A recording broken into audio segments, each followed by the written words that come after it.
Hi everyone, welcome back to my channel. आज की video में हम बात करने वाले हैं आपके एक पेपर के बारे में, दैट इज असमीज का बेसिक असमीज।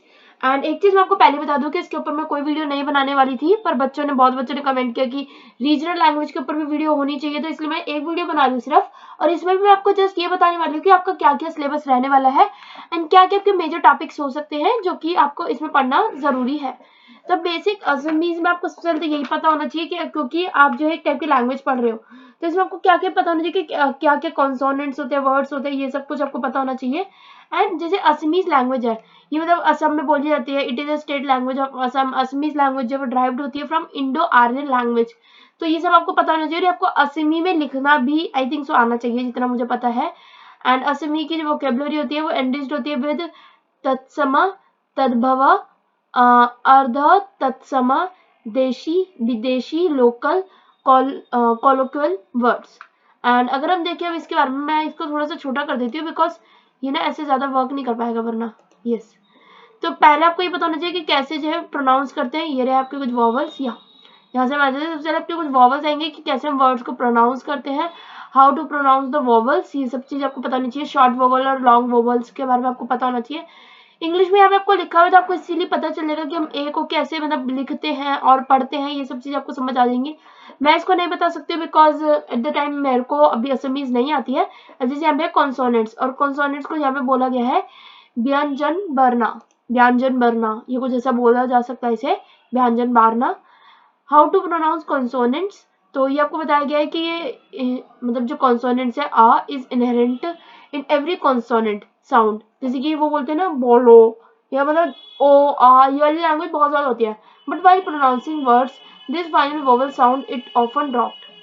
एंड ये जैसे बताया गया के, ख, जी, घ कैसे लिखते हैं ये सारी चीजें, तो ये आपको बता रखा है। कंटिन्यूड वगैरह भी ये सब कुछ। असमीज अल्फाबेट जो है वो ऑलमोस्ट आइडेंटिकल होते हैं विद देवनागरी।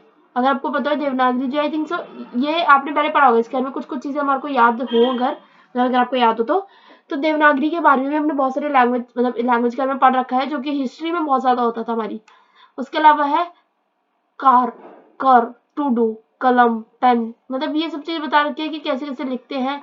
नर, ये नर कैसे लिखते हैं, या फिर कल कैसे लिखते हैं। अगर आपको दिखेगा तो हिंदी से काफी सिमिलैरिटी है। जैसे क को हम ऐसे ही लिखते हैं हिंदी में, बस थोड़ा सा डिफरेंट होता है, बट ये स्टिल डिफरेंट तो हो गई बिकॉज लैंग्वेज बिल्कुल डिफरेंट है।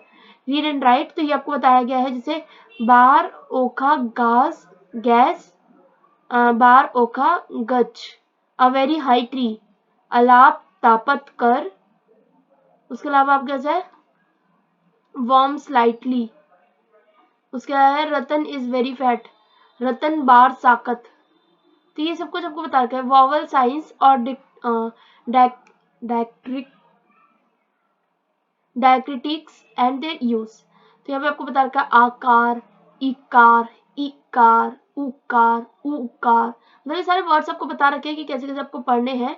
रीड एंड राइट, जैसे वुड, ईयर, कान, टान, हार्ड को मतलब बोलते हैं टान, राइस को बोलते हैं धान। धान तो आपको पता होगा, मेरे को जितना लगता है बहुत बच्चों को पता होगा धान का। टू डांस का मतलब होता है नाच। और name of a girl Radha. Elder brother को बोलते हैं दादा। और आकाश तो सबको पता ही होगा, आकाश।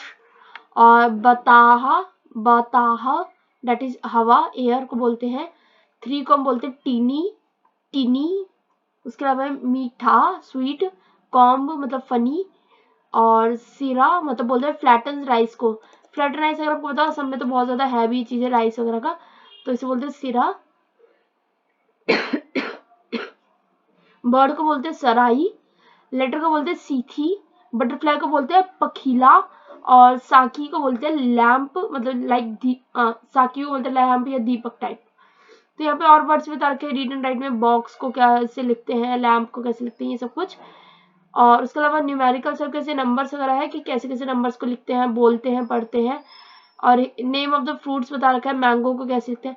तो आपका सिलेबस यही रहने वाला है। एक चीज याद रखना, ये नहीं है बहुत ज्यादा बच्चों को लग रहा होगा डिफिकल्ट है ये सब। जितना आपका मैं आपको वीडियो में दिखा रही हूँ सिर्फ इतना ही आपका सिलेबस है। एनिमल्स के नेम, फ्रूट्स के name, consonants, vowels, colours, colours को कैसे मतलब लिखते हैं मेरा कोई पता होना चाहिए, क्योंकि पेपर में बोलने का नहीं होगा टेस्ट आपका भी।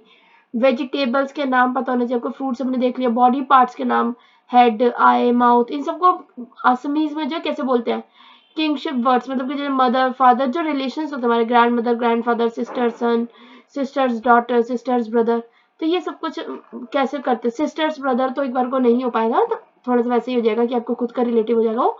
अ फ्यू कॉन्सोनेंट क्लस्टर मतलब कि एक बार में जो जैसे हम पूरा वर्ड लिखते हैं कैसे लिखा, वाक्य, दैट इज सेंटेंस, जीरो शून्य, तो इसको हम लिखते कैसे ये आपको लिखना है, क्योंकि ये शून्य आपका हिंदी में एक बार को लिखा हुआ है, तो ये आपको कैसे लिखना है असमीज लैंग्वेज में, ये आपको मेन पता होना चाहिए।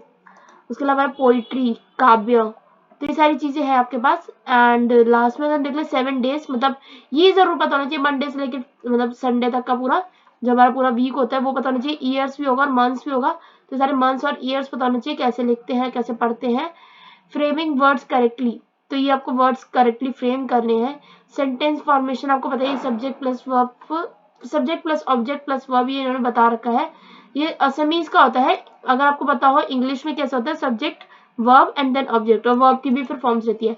आई ईट राइस, तो ये हमारा वर्ब के साथ है जिसमें हमारी ईट मतलब ये हमारा ईट जो है बीच में है, बट यहाँ पे क्या है, मैं भात खाओ, खाओ का है ईट, ईट का है लास्ट में, और ईट क्या था हमारे यहाँ पे वर्ब था, तो ईट का तो इन्होंने कर दिया लास्ट में।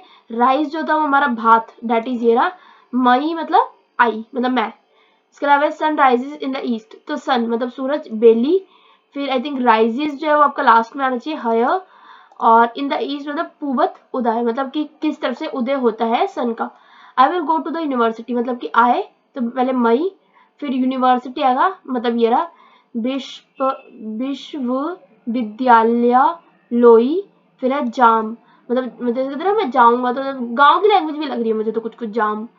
तो आगे फ्रेम सेंटेंसेस के, आप कैसे सेंटेंसेस को फ्रेम कर सकते हो असमीज में। And I think this is the last thing, that is exercise है आपके पास कि ये अगर एक्सरसाइज एक बार को आप कर लोगे ना, ये एक बार वीडियो को पॉज करके एक्सरसाइज को करके देखना, अगर आप एक्सरसाइज को कर पा रहे हो तो मतलब आपको बहुत सारी चीजें आती हैं, ये चीज आप समझ सकते हो। एक्सरसाइज को पॉज करो और एक्सरसाइज को करके देखो एक बार।